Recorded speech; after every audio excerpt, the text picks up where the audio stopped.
tersangka AKBP yang sekarang lagi ditahan, ya, B ini melakukan semacam permintaan pengoperan 20M. Tiba-tiba ada lagi informasi yang di salah satu TV swasta yang waktu itu kami lihat Pak Halaman dulu menjelaskan di situ bahwa 17,1M. Sebenarnya ini data yang akurat itu berapa? Yang memang bisa disampaikan. Terima kasih. Oke, terima kasih rekan-rekan media atas perhatiannya. Justru di sini kami mau mengklarifikasi atau menegaskan bahwa awal mulanya ini kami didatangi oleh saksi-saksi kita yang bernama Mr. B ya sama Mr. G. Dia mendatangi kami ke kantor WRC ya, meminta pelindungan hukum terkait adanya apa? Terkait adanya permintaan uang dari oknum Kanit Z ya, Polres Jakarta Selatan. Untuk apa itu digunakan permintaannya? Untuk mengurus Polres Jakarta Selatan. Jadi mereka datang ke kami interview ya, kami cek dulu kebenarannya dan kami visualkan ya. Kami visualkan dan kami meminta bukan sekedar lisan ya, tapi kami meminta secara tertulis ya. Secara tertulis ada surat pernyataan dari klien kami Pak MBH maupun Mr. G ya, maupun dari Pak Arifnya sendiri ya, mengatakan bahwa total kerugian mereka Pak Arif ini adalah, biar nggak simpang siur ya, ini sebesar 17, tertulis di sini adalah 17 miliar sekian. Ini pernyataan yang disampaikan kepada kami. Jadi kami tidak atas dasar yang tadi 20 miliar. Kami ada tulisannya ini ya. Kami ada tulisannya. Awal mula ini sebenarnya kami datang udah saat suatu pengacara yang terakhir ya. Saat tahap 2. Tahap 2 lah kami hadir ya. Dan mereka menerangkan bahwa mereka diminta langsung ya. Klien kami ini diminta langsung oleh Kanit Z di ruangan Kanit Z ya. Sehingga kami harus mengklarifikasi dulu kebenaran ini, mengecek ya, kami mengecek kebenaran ini. Sehingga kami tidak mau serta-merta menjustis ya. Tapi kami ngecek dulu ke Kanit Z tersebut. Apakah benar Bapak meminta kepada klien kami? Kami ada berapa orang masuk ke sana, ke Kanit Z tersebut. Mereka mengatakan silakan menghadap pimpinan, koordinasi ke pimpinan, bahasanya gitu, silakan koordinasi ke pimpinan.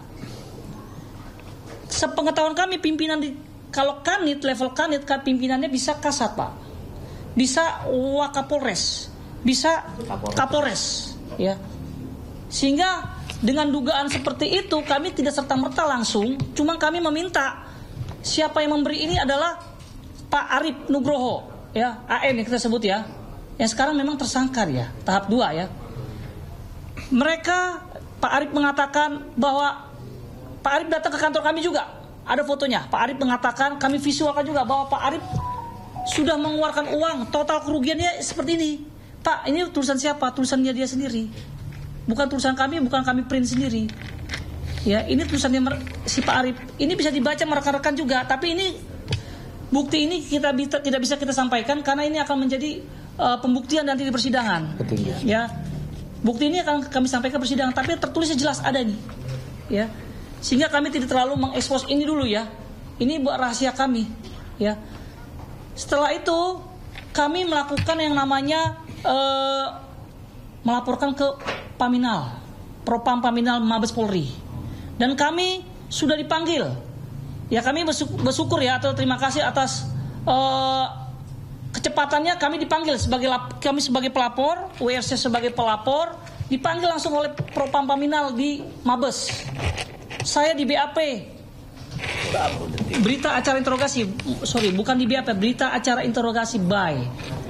Dan Pak Arif harusnya kan saya dampingi Pak, dikarenakan Pak Arif di BAP, di BAI di Cipinang dikonfrontir sama dia benar, dan Pak Arif di situ menyatakan kebenaran sesuai dengan apa yang disatakan. Jadi sehingga kami menyerahkan ini karena kami sudah melaporkan ke Paminal Propam sehingga kami harus meminta dari pihak Propam Paminal untuk seberapa jauh nih perkembangannya.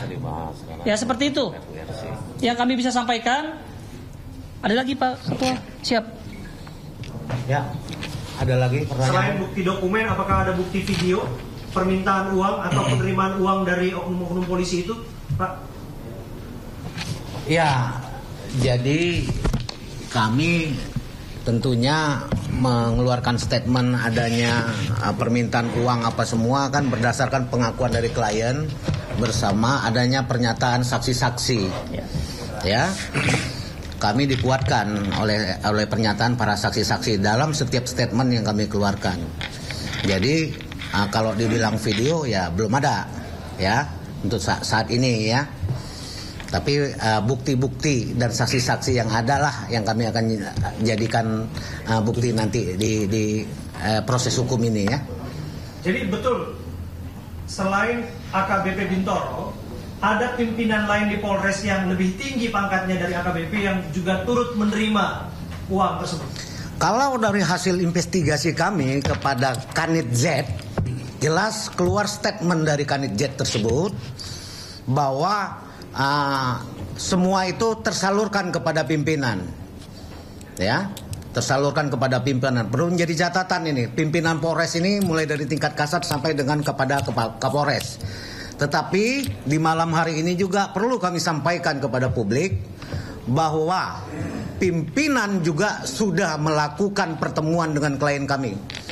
Kami memiliki rekaman pembicaraan, kami punya bukti saksi-saksi yang menyaksikan pertemuan tersebut. Juga petunjuk. Pimpinan Polres bertemu dengan klien kami langsung. Klien Anda? Ya. Tersangka? Ya. Di mana pertemuan itu? Di suatu tempat yang tidak perlu kami sampaikan di sini. Ya, mempertanyakan berapa nominal kerugian yang sudah dikeluarkan oleh klien kami. Berarti untuk menengahi ya, bukan untuk mengintimidasi atau untuk menengahi. Maksud dari pertemuan itu apa? Itu yang harus dijelaskan. Jadi begini, perlu saya sampaikan bahwa mencuatnya proses hukum, mencuatnya proses penegakan hukum ini patut diduga terjadinya pecah kongsi ya. Adanya kecemburuan karena pembagian yang tidak merata. Sehingga perkara yang selama ini mungkin kita anggap di dem atau disimpan muncul kembali setelah pertemuan antara klien kami dengan Kapolres. Maaf ya, pimpinan. Terus kaitannya dengan Evelyn bagaimana? Evelyn ini kan kuasa hukum dari klien kami untuk peristiwa lain, untuk perkara lain. Kemudian tiba-tiba muncul perkara ini, beliau langsung menyodorkan diri untuk menyelesaikan dengan pihak-pihak terkait. Yang tadi pimpinan Polres itu apakah dalam pertemuan tersebut mengakui menerima aliran uang atau seperti apa? Mengakui, menurut keterangan dari klien kami dan pernyataan dari klien kami bersama saksi-saksi yang mendengarkan bahwa ada pengakuan menerima sejumlah. Berapa yang diterima, Pak? Kalau hasil pengakuan dari klien kami ya sekitar 400 juta. 400 juta? Ya. Masuk bukan di AKBP Bintoro? Oh tidak, langsung. Lebih atas dari AKBP Bintoro? Ya. Apakah itu Selatan 1, Pak? Ya, nanti kita buktikan di pengadilan. Kemana saja aliran itu lagi masuk, Pak? Selain kemudian disebutkan muaranya ke Polres Selatan, apakah ada unit-unit lain yang juga diduga menerima aliran uang itu? Untuk sementara ini dalam rangkaian ya kita melihat bahwa tidak ada ke unit-unit lain. Orang-orang oknum-oknum itu saja. Ya di Kanit Z, Kanit M, di Kasat G, Kasat B, dan ya terakhir kita dapatkan bukti bahwa ya pimpinan juga menerima. Cuman setelah mendengar bahwa klien kami ini sudah mengeluarkan dana sebesar 17 miliar, sementara pimpinan ini cuma dapat 400 juta, menimbulkan suatu kecemburuan yang akhirnya peristiwa ini didorong untuk maju P21. Nominal itu Pak, apa dalam bentuk uang atau berikut barang? Nominal yang mana, Pak? Yang 17, yang barang dan uang cash. Ya. ada berita beredar bahwa ini fluktuir juga. Disebutkan barang itu Ferrari dan Lamborghini katanya. Oh tidak. Jadi barang yang diambil ya, kita bilang diambil atau yang hilang dari klien kami yang jadi kerugian klien kami, satu Lamborghini, mobil Lamborghini, satu Harley Davidson, dan 2 BMW, motor BMW. Ya, sisanya uang tunai yang diberikan kepada oknum-oknum ini. Ini kasusnya pendekatannya penyuapan dari mantan kuasa hukum yang namanya Evelyn atau lebih kepada dugaan pemerasan? Ini kaitannya siapa yang aktif menginisiasi memberikan uang itu? Ya, yang jelas mungkin ini inisiasi dari lawyer yang lama ya, yang kemudian disambut oleh oknum-oknum ini. Cuman memang dari awal pun sudah bicara angka yang fantastis ya, yang akhirnya menyesuaikan dengan kondisi apa yang dimiliki oleh klien kami, akhirnya menjadi di 17 miliar kerugian ini semua. Terus mobil Lamborghini segala macam itu, Pak, nah kita dengar juga nih berseliweran di lapangan, katanya dijual, apa benar ya? Dijual oleh orang, oknum juga yang mengaku-ngaku advokatnya kan. Mengaku-ngaku berarti bukan advokatnya itu, Pak? Dalam konteks perkara di Jakarta Selatan dia bukan advokatnya, karena klien kami menyampaikan bahwa dia merasa tidak pernah memberikan kuasa untuk oknum EDH ini melakukan advokasi langsung kepada Jaksel, penyidik Jaksel. Kira-kira dijual sama siapa, Pak? Dijual oleh si lawyer ini, oknum lawyer ya. Yang pada perjanjiannya setelah memaksa kepada klien kami untuk menjual, komitmennya hasil penjualan itu seharusnya disetorkan kepada klien kami. Ya kan? Pengakuan dia bahwa ini laku 3,5 miliar Lamborghini ini. Setelah kami cross check ternyata lakunya 5,5. Ya kan? Dan janji untuk transfer ke 3,5 miliar ke klien kami juga ternyata tidak dilakukan. Sehingga kami juga segera melaporkan ya oknum lawyer tersebut.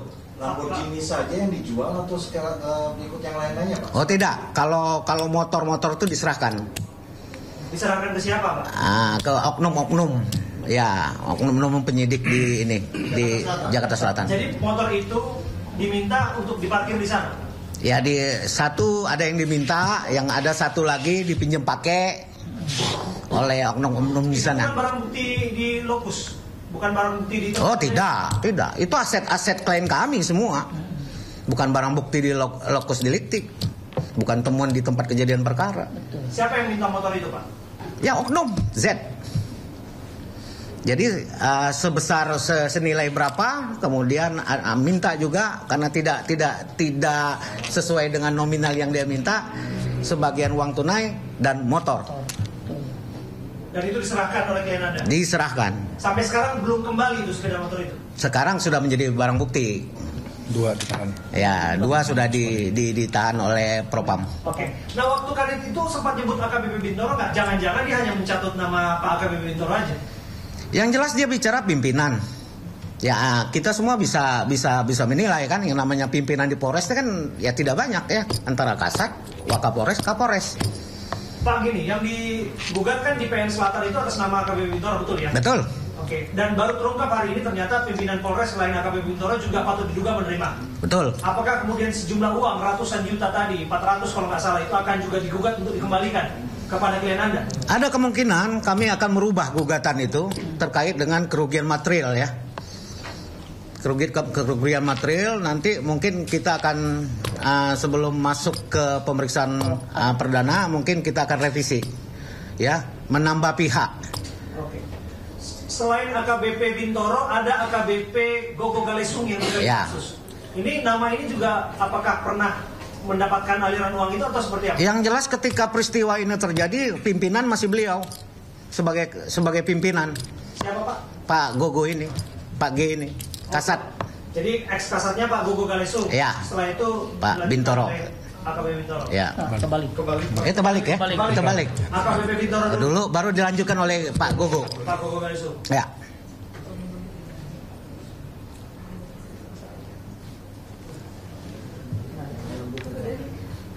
Ada lagi? Silakan. Lagi pertanyaan? Soal ini kelanjutan kasusnya Pak, kelanjutan kasus yang tadinya sudah P21 itu saat ini statusnya seperti apa? Klien Anda statusnya juga seperti apa saat ini Pak? Ya, pada intinya kami masih menunggu pelimpahan ya. Bahwa peristiwa ini nanti dilimpahkan oleh jaksa penuntut umum ke pengadilan.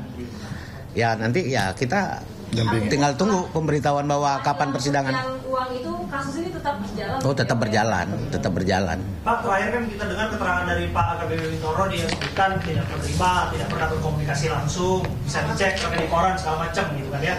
Terus kemudian terakhir juga ada informasi bahwa justru Pak Kapolres lah atau pimpinan Polres yang ada di sana yang mendorong agar kasus itu di P21. Jadi kalau nama-nama itu dicatut, mereka alasan seperti itu bagaimana Bapak menjawabnya? Yang jelas kan kami sudah mengantongi bukti pengakuan dari Kanit Z, ya, bahwa sejumlah nilai uang masuk segini, dia hanya terima segini, sisanya disampaikan kepada pimpinan. Pimpinan Kanit siapa? Kita kan tahu, ya, 550 pertama diterima oleh Kanit Z. Dia hanya pengakuan beliau hanya menerima 50. Yang 500-nya ke pimpinan. Ya kita tinggal lihat siapa pimpinan.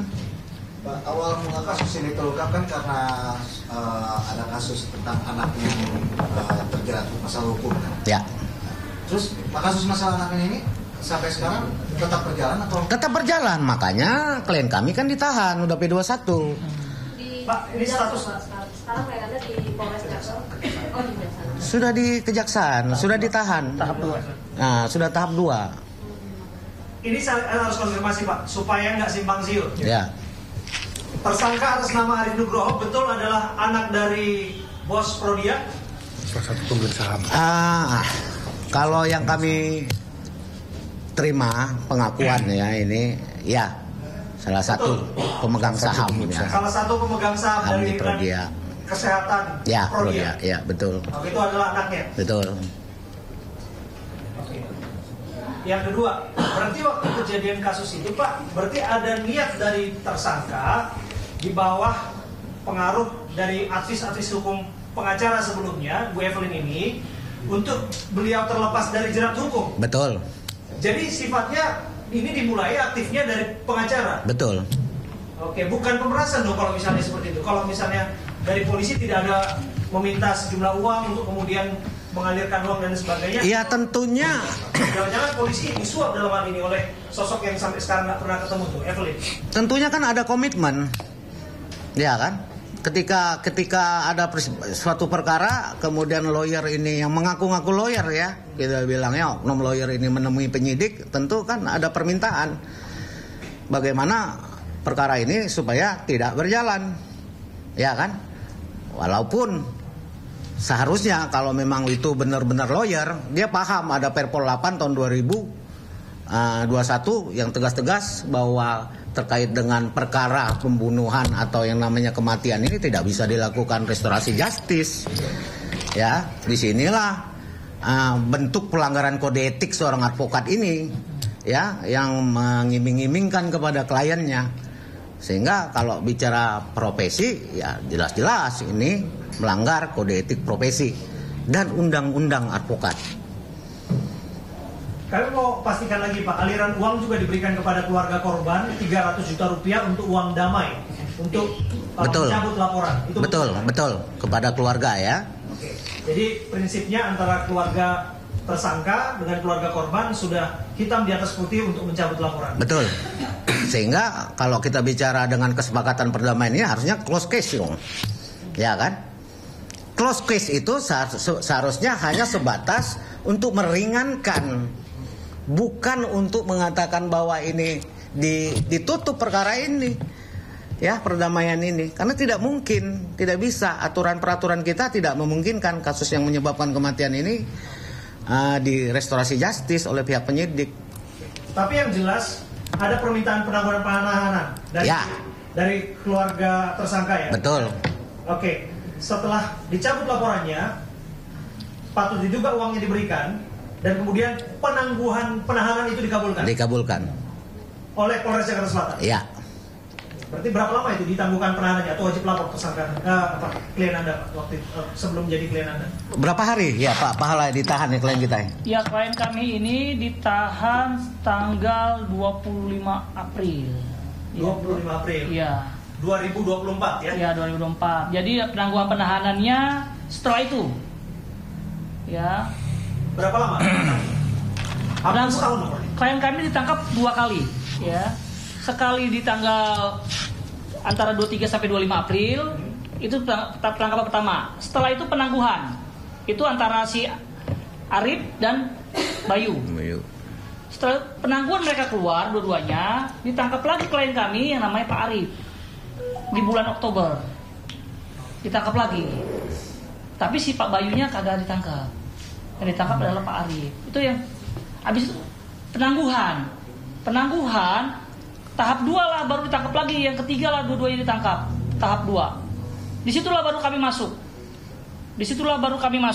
Setelah tahap 2. Kenapa kita bisa masuk? Karena ada laporan pengaduan masyarakat yang namanya Pak Bayu dan Pak Gali atas permintaan uang oleh Kanit Z tersebut di dalam ruangannya Pak Kanit Z.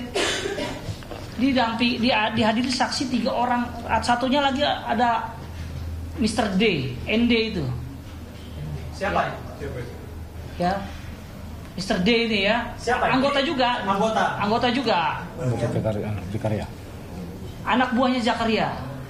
Mr. Z itu kan Zakaria. Saya langsung pastikan ya, karena klien kami pasti ngomong kayak begitu. Ada surat pernyataannya. Kami di sini ada surat pernyataannya nih.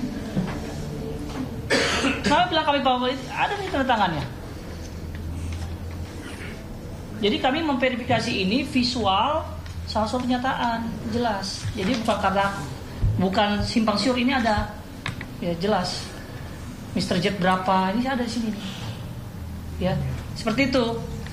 Oke, nanti akan kami sampaikan di persidangan. Seperti itu. Jadi posisi Anda sekarang artinya klien Anda mengatakan akan mengikuti proses yang sedang berlangsung, proses hukumnya, betul. Tapi menuntut uang yang sudah diberikan dikembalikan. Betul sekali. Oke. Kalau dibilang harusnya nuntutnya ke si Evelyn karena dia yang menjadi perantara, seperti apa? Ya, ini kan kenapa nggak carinya Evelyn atau gugatnya Evelyn saja? Karena kita tahu udah dilaporin. Tapi ini kenapa kan, justru ini akan diduga secara bersama-sama, Pak. Ya, diduga secara bersama-sama. Ya. Oke. Masih ada lagi?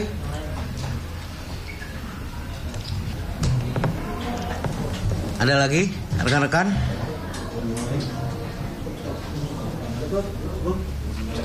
Oke, cukup ya. Sudah cukup ya? Barangkali. Perlu kami closing statement? Silakan Pak. Baik. Kami dari World Relation of Corruption akan terus mengawal proses penegakan hukum ini.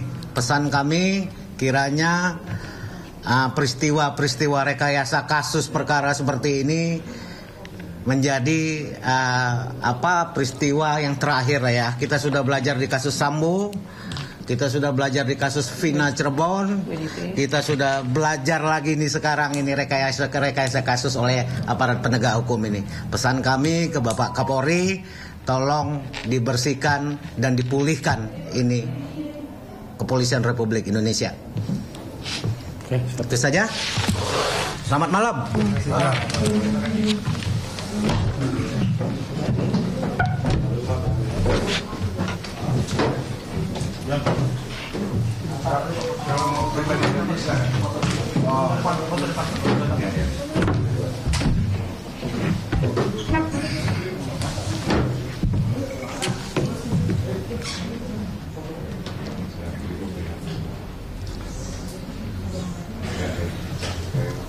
Kiri Pak. Ke kiri Pak. Ke kiri Pak. Oh iya. Oke Pak. Oke. Siap. Oke. Lanjut Pak. Masih live Pak.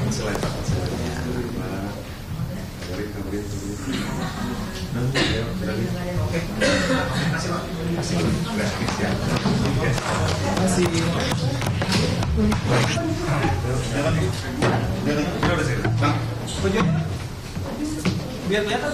Oke. Ya, harus